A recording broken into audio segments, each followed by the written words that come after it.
menjadi orang tua itu nggak mudah loh ya. Menjadi orang tua nggak mudah.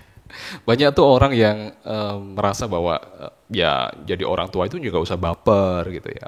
Jadi orang tua itu nggak usah bentak-bentak anaknya, nggak usah sentimen dan sebagainya. Menjadi orang tua mudah kok, jalanin aja dan sebagainya. Ya mudah sih, mudah jadi orang tua mudah kalau kita nyewa pembantu. Lalu kita kerja seharian, terus kita nggak pernah ketemu sama anak kita dan sebagainya. Kita tahu ketemu Sabtu Minggu aja, Minggu liburan, malam mau tidur dan sebagainya. Ya, tapi untuk orang yang seharian di rumah, ya itu ngasuh anak itu luar biasa loh, luar biasa berat loh. Itu amanah yang besar loh, amanah yang besar dari Tuhan tuh. Nah, banyak orang tua tuh yang ketika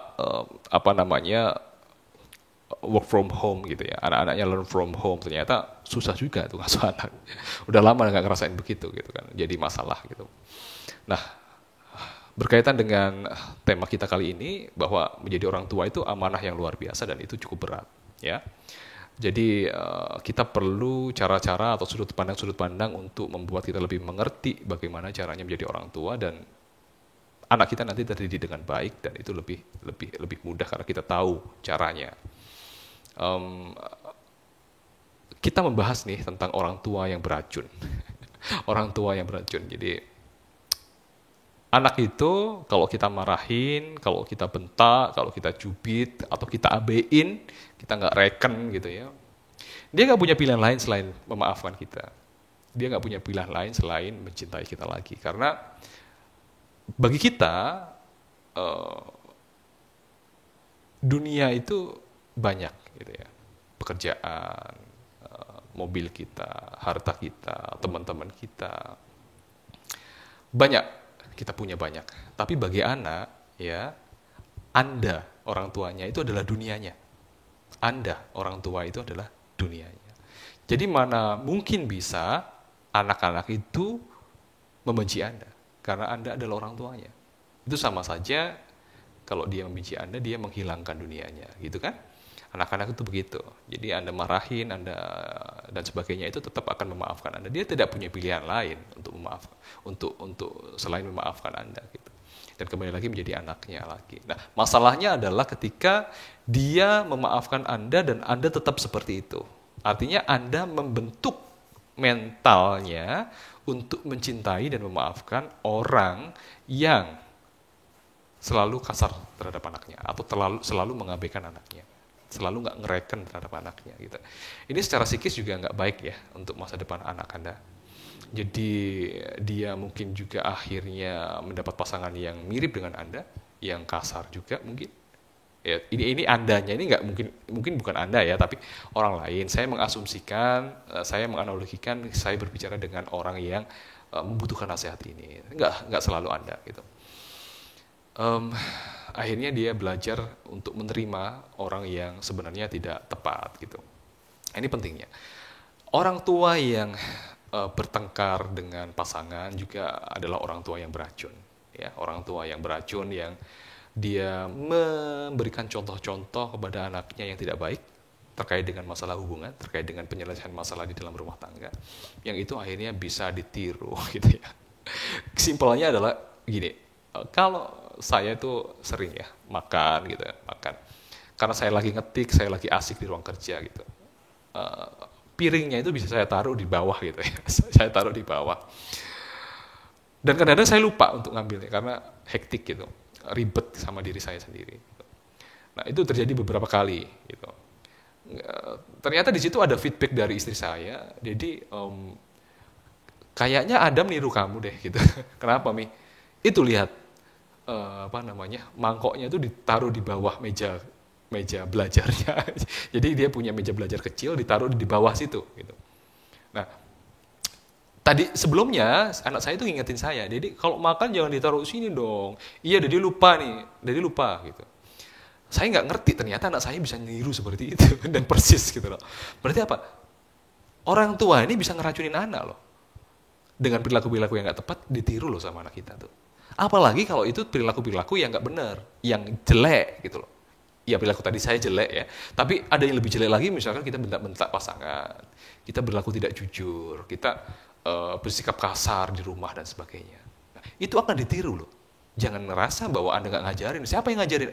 Mengajari itu nggak selalu harus dididik seperti Anda mengajari mahasiswa atau mengajari murid. Enggak.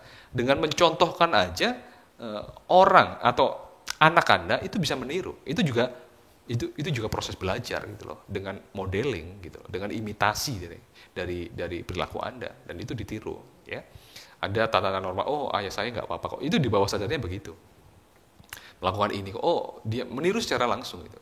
Nggak harus ada ajari secara teknis, tapi itu akan ditiru. Jadi bayangkan ketika kita sebagai orang tua tidak bisa mengelola emosi kita dengan baik, kita adalah orang tua yang beracun. Komunikasi dengan pasangan jelek, kita orang tua yang beracun. Gitu loh. Jadi sampai seperti itu. Ada juga orang tua yang bentak-bentak anaknya, yang emosi, yang mudah emosi, yang mukul anaknya karena hal-hal yang sepele sebenarnya, yang tidak bisa diselesaikan karena emosi-emosi yang menumpuk gitu ya. Sebenarnya dia nggak marah sama anaknya terlalu begitu, tapi dia marah pada hal-hal yang lain yang dia nggak ngerti juga itu apa, karena dia nggak bisa memanage itu gitu. Jadi seharusnya dalam setiap hari itu kita ada regulasi emosi. Ada, sama kayak mandi deh ya. Kalau kita itu setiap hari kita tuh harus mandi. Kalau nggak mandi maka akan bau gitu ya. 1 hari, 2 hari, 3 hari bau banget gitu kan. Harus mandinya setiap hari. Jadi nggak boleh tanya, kamu udah mandi belum? Udah, kapan?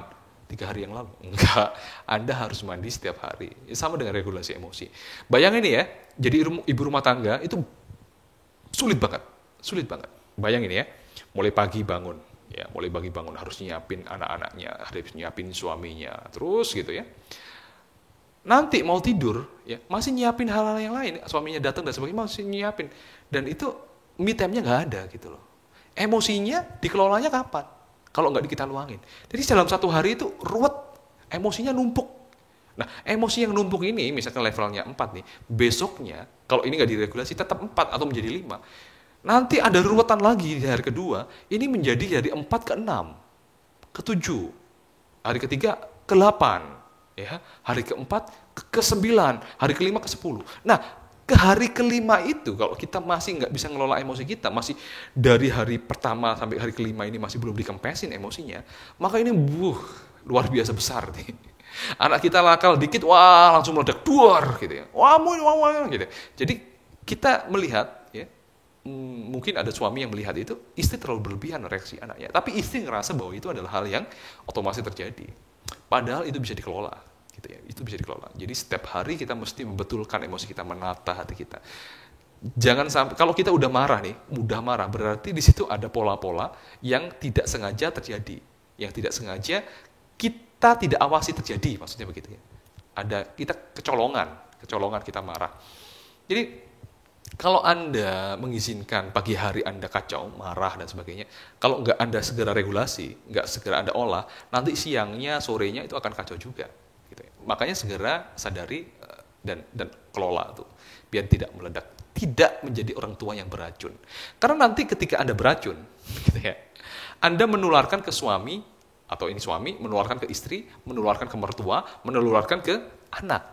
Dan anaknya menjadi kacau, Anda bereaksi lagi, menjadi beracun lagi. Dan terus seperti itu. Ini yang membuat ya komunikasi kita dengan orang-orang di rumah menjadi kacau. Ya, menjadi kacau. Maka dibutuhkan biasanya, kalau udah kacau banget, dibutuhkan mediator untuk melihat dari sisi-sisi yang lain. Yang juga memfasilitasi komunikasi yang nggak nyambung udah lama.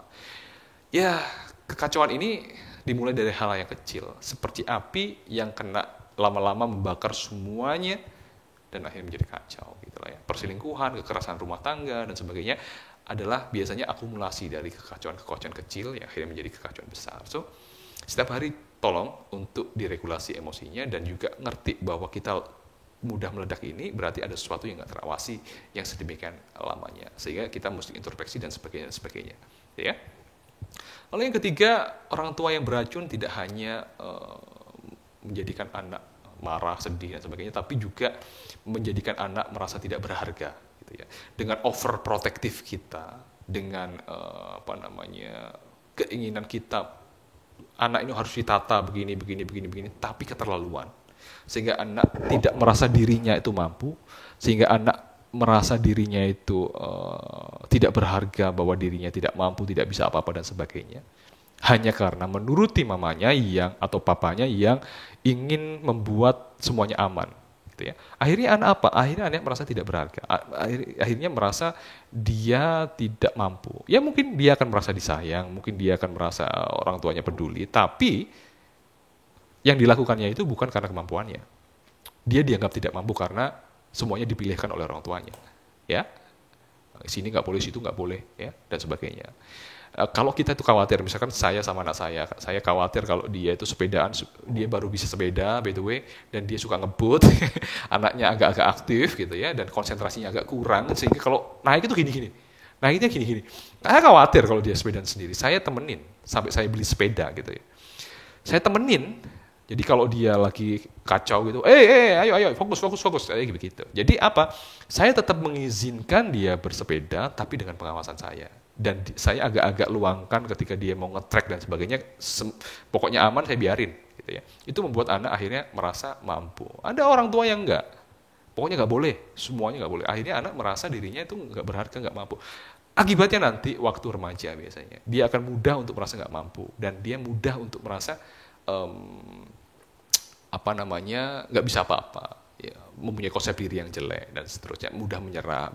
Banyak tuh kejadian yang akhirnya nggak mau sekolah karena merasa dibully, padahal nggak ada yang bully dia, hanya orang-orang nggak terlalu respect aja sama dia karena dia nggak akrab, nggak gaul dan sebagainya.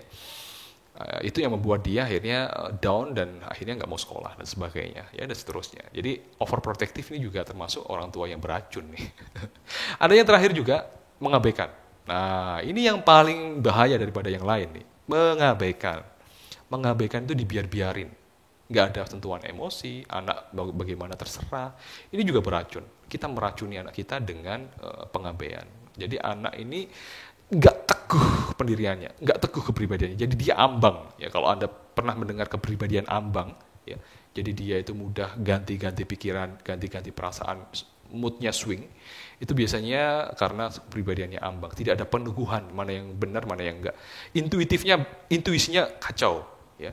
Intuisi itu kan terbentuk dari ini boleh, ini nggak boleh, dan seterusnya dari orang tua. Akhirnya dia secara otomatis sistem limbiknya, otak emosinya akhirnya ngerti secara instinktif ini boleh, ini nggak boleh. Dia akhirnya ada kompas untuk berperilaku. Anak yang ambang nggak, bingung. Jadi nurut sana, nurut sini, dan seterusnya. Nah, oleh karena itu, ya, terakhir nih sebagai orang tua kita mesti paham bagaimana untuk menjadi orang tua yang nggak beracun bagi anak kita. Kalau mau meracuni yang baik gitu loh ya. Anda bisa dapatkan nih buku di saya, nanti diklik di bawah nih kolom komen nih, ada buku Sadar Parenting. Ya, Anda bisa memahami bagaimana cara mengasuh anak dengan baik dan meningkatkan nih kesadaran Anda sebagai orang tua menjadi orang tua yang lebih baik. Ya, oleh karena itu, yuk kita belajar, kita introspeksi, dan kita terbuka dengan masukan-masukan. Selamat menjadi orang tua yang positif, jangan menjadi orang tua yang beracun.